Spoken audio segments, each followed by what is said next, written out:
Welcome in, newest edition of Caught Stealing here at Fantasy Alarm. I'm Colby Conway at Colby R. Conway over on X, proud fan of the surging Pittsburgh Pirates. And with me here, Matt Selz at the Selz Man. Matt, it's a new week, it's a new scoring week.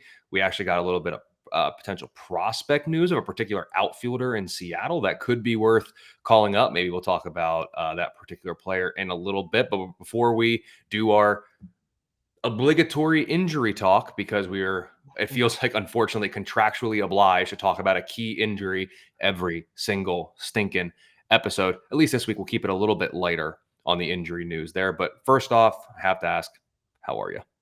I'm good.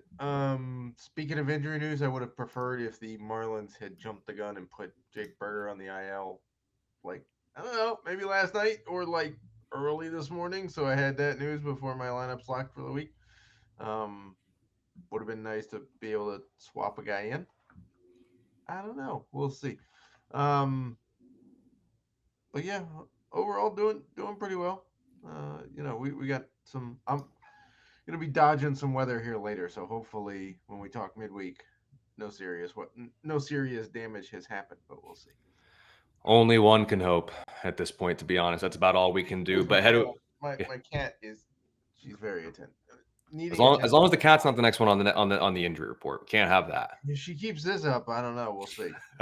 uh, go over to fantasyalarm.com, check out the fantasy baseball injury report. I did write that up. So a lot of key updates in there.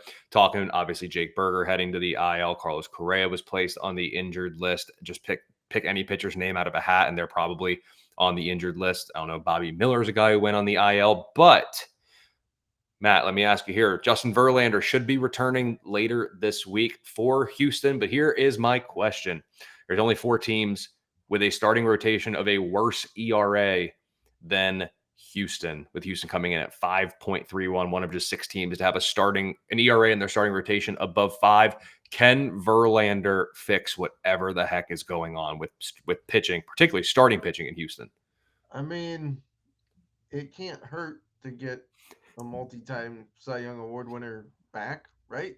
Mhm. Anything is better. I just took JP France out of my lineup, and put in I don't even remember. Oh, Ryan Kirkering. I put Kirkering in Mhm. JP France because we'll worry about innings later this season, I guess. Um, but yeah, it can't get much worse, right? Despite Ronel Blanco's near back to back no hitters, they're still not very good. I'm getting concerned that their manager may not make it through the season. I think there's some legitimacy there to that. I mean, is Skip Schumacher? I mean, it's Skip Schumacher's the number one guy on the hot seat in Miami, right? Well, They yeah, already his option gets picked up depending by the week. Either they drop it or they pick it they up depending already on the week. dropped his option. Um, he was the hire of Kim Ing, who's no longer with the organization because they tried to hire somebody over her, and she left. So there's clearly no goodwill towards Schumacher there. I would assume that the Astros manager is probably next on the hot seat. I mean, you're talking about a team. This roster's gone to seven straight ALCSs, right? Hmm. They were a game away from going back to the World Series last year, and now Dusty Baker steps away, and all of a sudden this team can't win. I don't know. So we'll see. We'll see if it gets better with Justin Verlander. Can't hurt anything to get him back. I would assume that they would ease him back into things.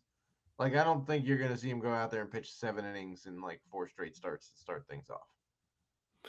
They likely they likely keep him a little bit in check because again they want him for October, not necessarily for April. But they also probably didn't expect, as we're recording this on Monday afternoon, they probably didn't expect to be 6-11 upon Verlander's return. Verlander right now slated to return Friday in a matchup of aces against Mackenzie Gore on Friday at Washington. So Matt, if you're in daily leagues, are you putting Verlander back in there for his season debut? Will he be in? If you have him, would he be in your lineups that particular day in that matchup against Washington? Probably because he's going at least 5 innings, and I would assume that if he goes 5 innings, he's going to stand a pretty decent shot at least getting a win. Um, we'll see. Mackenzie Gore's coming off a pretty good outing himself Mhm. with 11 Ks in less than 6 innings. So we'll see. But the Nats offense isn't all that intimidating right now. Better against righties and lefties, though. So do have that going for them there. And you mentioned ALCS. Perfect segue for my next thing. Are the Royals contenders or pretenders? 10-6, just a half game back at the American League Central. I like them a lot coming into the year. I remember talking about them a little bit. Obviously, they're 8-2 over the last 10, but the Guardians are 7-3 as well. So is this Kansas City team, let's say, as legit as they seem to be here on April 15th as we're recording? I don't know. They are legit right now. Fair. But there are still questions about their pitching. Yes, Brady Singer has looked fantastic. Looks like he's reborn, figuring things out. Great. Cole Reagans is Cole Reagans, right? But that rest of that rotation is Seth Lugo, Michael Waka, and Alec Marsh. I think there's still a decent amount of question marks there. And it's not like we're just waiting for people to get healthy to come back. I mean, yes, they have Chris Bubik and Kyle Wright injured. Bubik may be back sooner rather than later, but that's not like a game changing arm, right? And nobody at AAA is all that impressive. Like Daniel Lynch, the boat's kind of sailed on him. So right now, sure, they are winning the games that they should be winning. They are competing in a wide open division that is filled with a bunch of mediocre teams. Is that going to last? I don't know. We'll see. Here's the thing, I think, with the Royals. They're going to go as far as Bobby Witt can take them, as well as like Cole Reagans and Brady Singer, obviously, at the top of the rotation there. But here's the thing, in terms of their starting pitching, second best ERA, the lowest FIP, fifth lowest XFIP. So in terms of like some of the numbers, you got to like that. When you go to the relievers, about league average in terms of ERA, XFIP is the highest. They need this bullpen to pick it up, but how excited can you get of a James McArthur and Will Smith 8 and 9? Like, you're going to have some issues. That's just going to be a matter of fact. So I think if the Royals continue to win games and they decide to make a move, they have to be players in the reliever market, because that's what I mean. They're going to probably need a starter too, because Alec Marsh is your 5. I don't really want to roll with that long term, but let's say if we fast forward to July, let's say they're still neck and neck with the Guardians in terms of that division. Kansas City has got to be in the market for a reliever. Get a stud guy to close down the 9th and stop messing around with McArthur and Will Smith. Get a proven dude for the 9th. Yeah, my only question with that is where are they getting, like, who's taking what from them for a stud closer? Because in terms of, They could go get Chapman or Bednar. One and or both of them are going to be available yeah, potentially. the question becomes, who do you give up to get those? Like, you have to have people to give up, Right. get those guys, and not to be mean or anything, but like It's the not mean. Royals It's farm honest. system, the Royals farm system is devoid of a lot of talent. Like, they have some talent, but they don't have the prospects you see getting moved to get a difference maker at the deadline. Does that mean that they could, analyze dudes and get a guy? Like, I mean, I say this, but they got Cole Reagans for basically nothing last year, Mm-hmm. right? And Reagans looks like an absolute steal at this point. So could they find another guy like that? Maybe. But if you're contending, you don't want to take a shot on a guy like that. You want to get a guy. So we'll see. As opposed to the Guardians, who have a bunch of people they can move to actually make a move. Not that they necessarily will. But yeah, that's my only concern with the Royals is, yes, they need pitching help, but I don't know if they have enough guys to give up to get said pitching help. If the Royals win the AL Central, Then your trying bet to, from like 2 weeks ago comes true. yeah, I'm trying to think of how I want to word this. Okay, if the Royals win the AL Central, what is the lowest position that Bobby Witt would have finished in AL MVP? second, third, maybe. Probably second. Like if they win the division, he had a monster year. If they don't win the division, he's probably going to have a monster year. But if they win it, yeah. If he wins it and goes 40-40, he's got to be the AL MVP, right? Yes. Okay. Glad we are on the same I mean, page. if he goes 40-40 and they don't win the division, he may be the AL. True. And he will go 40. I like him to go 40-40. It was ridiculous last year, but let's not take for granted a 40-40 season. Like, those don't happen very often. Well, I'm glad you happened to mention him because there's a little concern with a potential fantasy superstar that I want to talk about here in early season fantasy baseball surprises. And of course, you can head over to fantasyalarm.com. Check out all the great content we have over there, baseball, obviously, as well as a bunch of other sports. And if you become an all pro subscriber, get in the Discord, ask your pressing lineup trade questions with me, with Matt Selz, with all of the great folks that we have over at Fantasy Alarm. So, Matt, I'm going to jump in right here. Early season fantasy surprise for me, the hitter side, I'm looking at Ronald Acuna because I don't know what to necessarily make of this.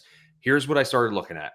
Tore his ACL in 2021, career low slugging back in 2022. A little bit of a knee issue popped up in spring training. Now, thus far this year, he's not barreling balls up. He's not hitting the ball hard. His average exit velocity is down. Max exit velocity is down.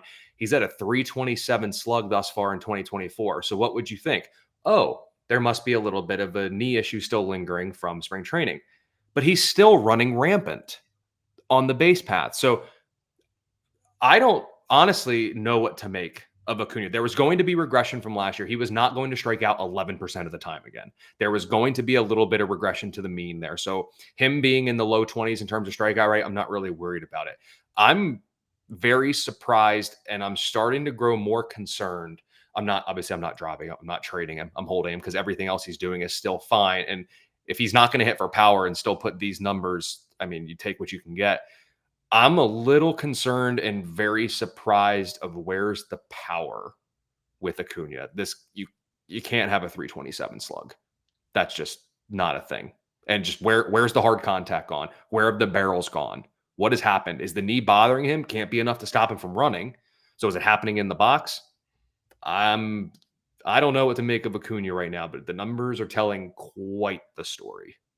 Yeah, he's got 15 hits, 12 of which are singles, 3 are doubles.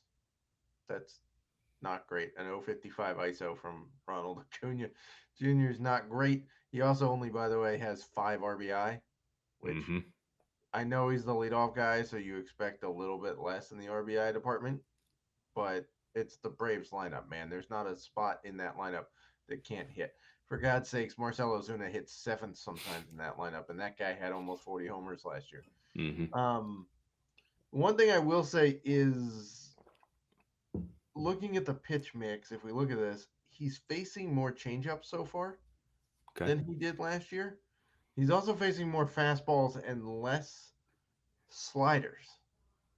So do people get wise that he could hit a slider and maybe they're just, he reads spin better than he reads change in velocity?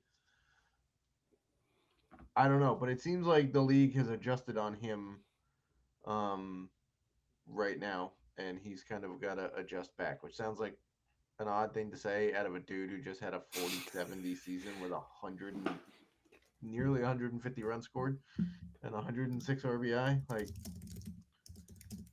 But I would say that in general, the Braves offense has looked a little up and down so far to start this year. They are certainly not world beaters that they were last year. I don't know if there's a hangover effect, even though they got knocked out in the first round. Like you said, the knee's not causing problems on the base pass. He's got 7 steals, which is among the league leaders. And yet to be caught. He's not slowing down. He's doing it efficiently. He's walking more right now than he did last year. Granted, 14 games versus 160. Okay. But 0 in the home run category is not what I would have had for April 15th for Ronald Acuna. And just to add to the intrigue, per se, his sprint speed has gone down each year, which, again, longer you play, get a little older each time. I mean, he's still only 26, so let's not... like he's not that old.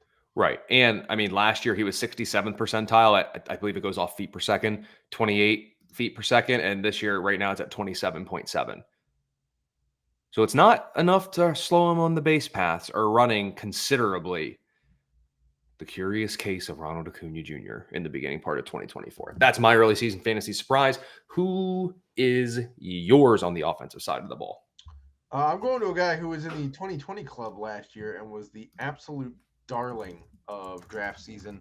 The top drafted guy in Colorado, the guy we couldn't get on our NL West previews. Nolan Jones was an absolute darling this draft season. Sure, you get a Coors bat. The guy hit well last year. He was a 2020 bat. Any bat in Coors is generally valuable because you get a little power bump. But Nolan Jones also had the prospect pedigree of being a guy we all thought was going to be a thing in Cleveland. It didn't work out. He goes to Colorado. It's not working out right now. He's hitting 190 with an expected batting average of 197. So it's not like, sure, BABIP is great, but his expected batting average is still below 200. Okay. He's got one home run. No bueno. He's striking out 40% of the time right now. 40%. You want to talk about, Joey Gallo strikes out a ton. Nolan Jones is right there. Mm-hmm. Like, when did... So I don't know if it's early season jitters. He's trying to live up to the hype. People have started pitching him differently, or the fact that he's really the only threat in that Rockies offense most days. I don't know, but I am concerned right now about Nolan Jones because the BABIP says he's hitting 324. Great. Expected batting average is below 200. Expected WOBA is below 300. WRC Plus says he's a below average hitter, which he is. And you would expect in that cavernous outfield that if he makes contact, he'd just be able to loft it over the infielders' heads and at least get on base. That's not happening. So I don't know if there's an approach change that happened where he's just trying to barrel. And if he's trying to barrel stuff up, he's not even doing a good job with that because his barrel rate is terrible right now. Granted, small sample size. But in 2022, out of 55 batted ball events, he barreled it 15.5% of the time. He's had 35 batted ball events so far in 2024. He's at 5 and change percent for barrel rate. So he's not barreling anything either. Nope. Would like to see a turnaround from him for sure. Let's snake it. I'll head over to you. So pitcher, early season fantasy surprise on the bump. I was torn here. I could have gone with the guy we mentioned earlier in Mackenzie Gore, who's having a great start to the season. But I'm going to give the Angels a shout out because I feel like we pooped on them pretty good early season, and then it's only been theoretically the Mike Trout show. But how about Reed Detmers? He's got 3 wins so far for a team that is contending in the AL West right now.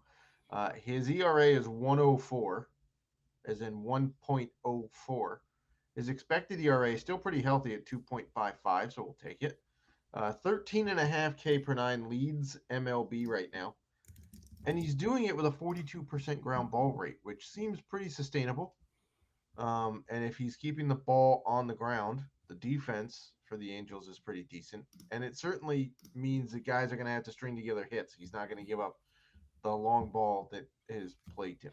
Is it early in the season? Yeah, but this is a heck of a start for Reed Detmers, a guy who pitched to mid-4s ERAs for most of the last couple of seasons. So we'll give a shout out to Reed Detmers anchoring that Angels rotation. Well, let's stick with the bad teams getting shout outs here. I'm going to go to Oakland with Mason Miller. I liked him a lot coming into the year. I don't know if I could have expected it to be this good. There are reports that they want him to earn the 9th inning role. That didn't take long. He's getting saves now, so we certainly like that. And here's what I wrote in the Fantasy Alarm Fantasy Baseball Draft Guide about Miller. So I said he'll need to harness the command a bit as last year's 11.5% walk rate is simply too high, but he misses bats, limits hard contact, and posted a 185 expected batting average last season. This year, walk rate is down. Guess what he's still doing? Missing bats, limiting hard contact, posting a low expected batting average. I said his cutter needs refinement or scrapped entirely, and he can get strikeouts galore with his fastball and slider. Per Baseball Savant, not throwing the cutter anymore. He's riding the fastball, riding the slider, and I do believe he's mixing a changeup every now and again, but his slider has a 62.5% whiff rate through 8 innings pitched with a 15-3 strikeout to walk ratio. It is there for him. He has absolute nasty stuff, and we talked about it in the offseason or in spring training. You don't have to be on the best team in baseball to rack up saves, because when Oakland wins games, last I checked, they're not blowing anybody out. So he should get save opportunities. If he stays healthy, he is going to be absolute dynamite. He has been a pleasant surprise in that I liked him a lot and thought he would be good. Even I and his biggest fans could not have predicted he'd be this flat out filthy to begin the year and take over that closer role as quick as he did, when the reports were, he needs to earn it and he yada, yada, yada. 8 innings later, he's earned it. He's the guy. He's the 9th inning man at Oakland. So I love how he's earned his job, but Echeverry Ruiz coming out hitting a mind-boggling batting average, stealing bases, hitting well, walking more. He doesn't earn anything but a trip back to AAA. I love the dichotomy there in Oakland. Yeah. Soon to be Sacramento, followed by Vegas. I don't know. Yeah, well, you're right. Mason Miller's been absolutely filthy. He threw 9 straight 101-mile-an-hour pitches or faster in the 9th inning the other day. He's just gross. It's unfair. Early season means surprises. Early season also means it's prime territory for overreacting. We've seen some names pop up in the Discord about, is this a guy who needs to be added? Is this someone I can drop? What do we make of this?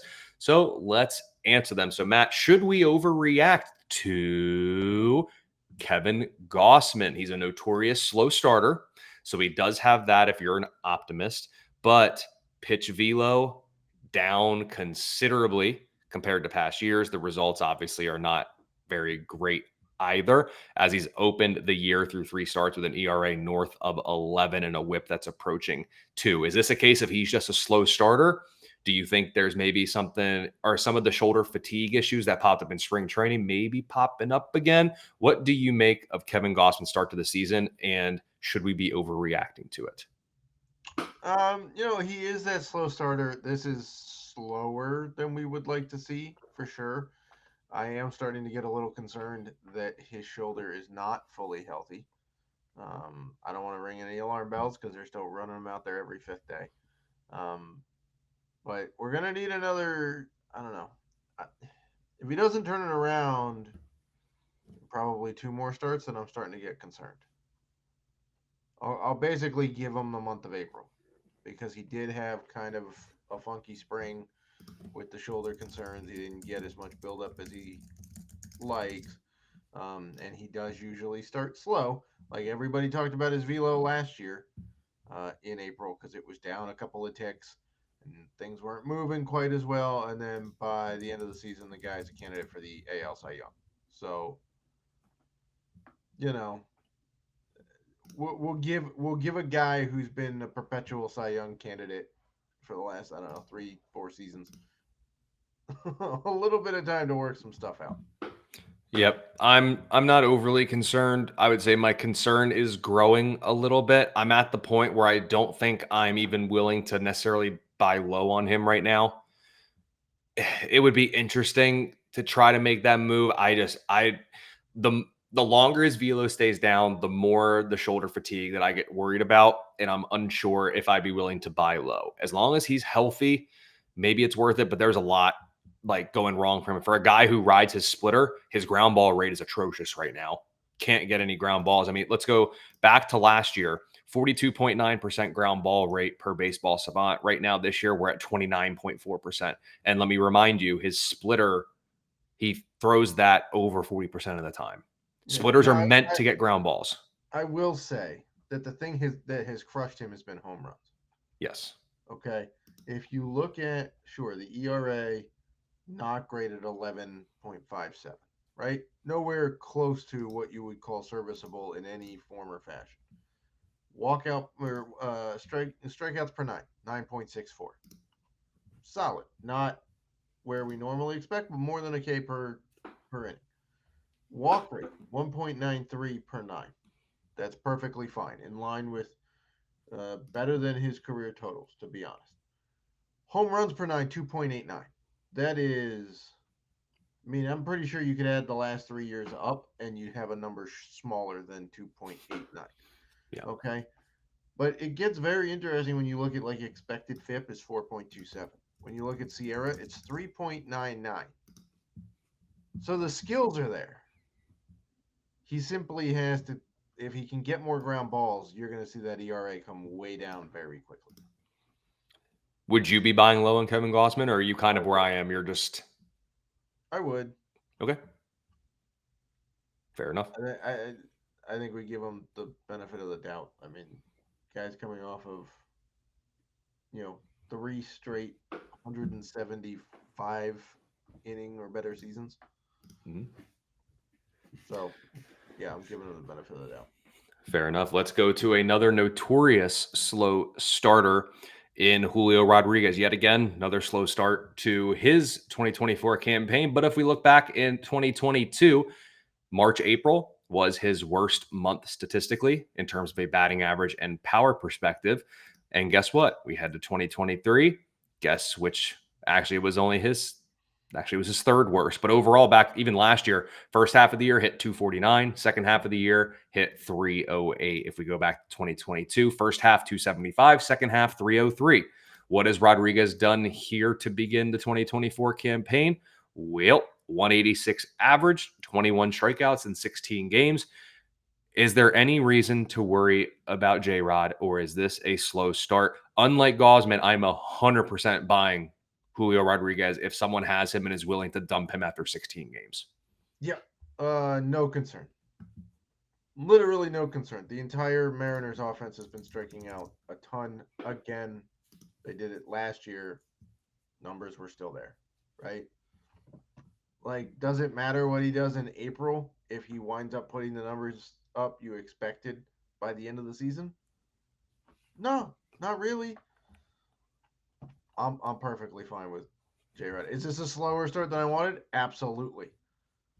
But I'm not that concerned at all. Nor am I. And let's go the other way now with Michael Busch. Impressive start to the season. And as we're recording this, it is Monday afternoon, and he is homered in not one, not two, not three, but 4 straight games. Per Baseball Savant, here we go, man. I'm going to rapid fire through this. 98th percentile expected WOBA, 92nd percentile expected batting average, 99th percentile expected slugging percentage, 91st percentile average exit velocity, 97th percentile barrel rate, 80th percentile hard hit rate. Now, it does have a 36% whiff rate, 31% strikeout rate, and the Cubs have also faced a ton of right-handed starters, which has certainly helped him. But when you look this week, quite a few lefties on the board. I do think Busch will play. I do expect him to struggle a little bit this week against lefties. I just don't think the Cubs can afford to take him out of the lineup right now. So I think they're going to let him try to hit some lefties this week. I'm worried about the results. But overall, Michael Busch, 5 home runs on the year, a 1087 OPS, 694 slug. Is Michael Busch a must roster player? Let's work our way down in 14 team formats. Yes. 12. Yes. 10. Right now, yeah. Okay. I would agree. I mean, let's put it this way. The Cubs traded one of their best pitching prospects in Jackson Ferris for Michael Busch, who was positionally blocked with the Dodgers, to be a starting infielder for them. That was the entire point of this trade was, hey, we need a big bat in the middle infield. Because we got Dansby, who's pretty good at making contact and stealing bases. Nico can steal a crap ton of bases, but doesn't really do a whole lot else, right? We kind of had a hole at first base, and we kind of had a hole at third base, though Morel seems to be taking the third base reins, right? Is there any reason to doubt that this guy, who everybody says was a consensus top 50 prospect when he was traded, can't do? I mean, is he going to keep hitting 327 the rest of the year? No. Could he hit 280 the whole way? Yeah, probably. I mean, if you look at his prospect grades across the board and what I had him at, he's an above average hit tool and a plus power bat. Above average hit tool puts him at 280, and a plus power bat puts him at 25 home runs or more for the year. I I don't see why we wouldn't keep playing him. Yep. And when you look at his numbers too, hitting 300 or better against fastball and breaking stuff too. So if he can continue that and basically to stay in the zone, and honestly, we just need him to be, honestly, he can even be below average against lefties. He'll crush righties. He'll be on the larger side of any platoon. And if he can actually hit lefties a little bit, if he's going to get a full-time role in Wrigley, gets the winds blowing out on those days, not that he even needs the wind. He's got enough power there. Power. He can hit it out anywhere. Yeah. He's got a 19.4% barrel rate on the year. Here's what it comes down to. 50% hard hit rate, which that might come down, maybe not at some point. 19.4% barrel rate at a 21.8 degree launch angle. This is a home run waiting to happen every time. Yeah. And by the way, in his last 98 games in AAA for the Dodgers, he hit 323 with 27 homers, 90 RBI, 85 runs, 4 steals, and a 431 on base percentage. So, and that's yes, they play in the PCL, but it's about as fair of a park in the PCL as you're going to find. So, is he going to stay this hot? No. Nobody stays this hot. But should you dump him when he cools down? No, because his end of the year numbers are going to be like a 280 average and 25 homers. Yep. I think Busch is a must add. And on most sites too, he probably has first and third base eligibility too, which is really nice. And he supplies plus power from a corner infield spot. So I like that as well. So Matt, let's put a bow on this week's episode. Obviously later in the week, we'll drop the midweek episode where you'll get sleepers, weekend streamers, waiver wire pickups. We'll also talk a little bit else. And in the meantime, of course, head over to fantasyalarm.com, become an all-pro subscriber today. But Matt, to send this early episode off, send it to pod, get it out there and post it and everything. Let's do our bold prediction or best bet for the week ahead. I will go first with some of the names we talked about as well as someone else. Do you know that you and I, as of right now, as we're recording this, have the same number of home runs as Ronald Acuna Jr., Julio Rodriguez, and Alex Bregman? Yes. That will not be the same by week's end, as I believe the home run drought ends this week for each of Ronald Acuna Jr., Julio Rodriguez, and Alex Bregman. They all hit their first home run of the season here this week. Matt, your bold prediction for the week ahead. My bold prediction is going to be really bold. Okay. It's going to be about a guy we just talked about, Kevin Gausman. Okay. His next start, he's facing the Yankees. Mm-hmm. I'm saying he's going 6 innings and giving up 2 or fewer earned runs. Okay. Over the last, if we remove his start against the Yankees here in 2024 last year, 36 strikeouts in 27 innings with a .67 ERA against the Yankees. And back in 2022, a 23-2 strikeout to walk ratio with a 1.89 ERA over 19 innings of work. He seems to like facing the Yankees. Bad start earlier this year against them, though. I think it's versus the Yankees. I don't think, yeah, he's home. So it's not at Yankee Stadium. So that should help a little bit. Yep, I like that one there. So Kevin Gausman dominates the Yankees. Ronald Acuna Jr., Julio Rodriguez, and Alex Bregman all go yard at some point this week. Don't overreact to the slow starts for Kevin Gausman and Julio Rodriguez. Be bullish about Michael Busch. Continue enjoying Reed Detmers and Mason Miller. Hope for the turnaround for Nolan Jones and Ronald Acuna's power while he continues to run. Be ready for Justin Verlander's return and hope to God that it fixes that Houston starting rotation, because things are ugly there. And of course, much worse. Right. Head over to fantasyalarm.com. Howard Bender's got the waiver wire article. We got all the great DFS content. Later this week, Matt, you'll probably have a prospect report coming out. I got the fantasy baseball injury report out, so you can see some other big names that are returning this week. Maybe like Edward Cabrera, Braxton Garrett, maybe even Walker Buehler. Who the heck knows with him? Check out the fantasy baseball injury report. Become an all-pro subscriber today. Get in the Discord with the rest of the family. Let us answer your questions. Let's talk shop. Like and subscribe, all the good stuff here at Fantasy Alarm's YouTube channel. Give me a follow over on X at Colby R. Conway. He is at the Selz Man, and we will see you later this week with the next edition of Caught Stealing.